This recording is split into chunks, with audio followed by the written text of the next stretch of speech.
In today's video, I'm going to teach you how to change the country your Shopify store is based in. This is really useful if your business has moved, you've registered a new company in a different country, or you simply set the wrong country when you first created your store. Changing your store's country affects things like your billing address, tax calculations, and sometimes the apps or payment providers available to you, so we'll go through it carefully, step by step. First, open your Shopify dashboard and log into your store. You should land on the main admin homepage, where you normally see your orders, analytics, and recent activity. Make sure you're in the correct store if you manage more than one. Next, look for the settings option. On desktop, this is usually at the bottom left-hand corner of the admin panel. Click settings, and this will open a new page with a list of different configuration areas for your store. On the settings page, find the section called Store Details. Inside that section, you'll see your store name and just below it your current billing address. To change the country, you first need to edit this billing address.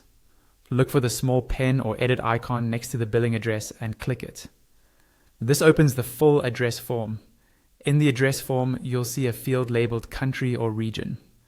Click on that field. A drop-down list will appear showing all the available countries and regions that Shopify supports. Scroll through the list or start typing the name of the country you want to switch your store to and then select it from the menu. Once you've selected the new country, Shopify may automatically adjust other fields like state, province, or postal code format, depending on what's standard for that country. Now carefully fill in the rest of the address details. Add the correct street address, city, state, or region if required, and the appropriate postcode or zip code for that location. Make sure this address is accurate and corresponds to your real business presence or legal entity, as Shopify can use it for billing, tax, and compliance purposes. When everything looks correct, scroll down if needed and click Save. Shopify will update your store's billing address and base country. After saving, it's a good idea to quickly review your tax settings and payment providers to ensure everything still aligns with your new country. And that's all you need to do to change the country your Shopify store is based in.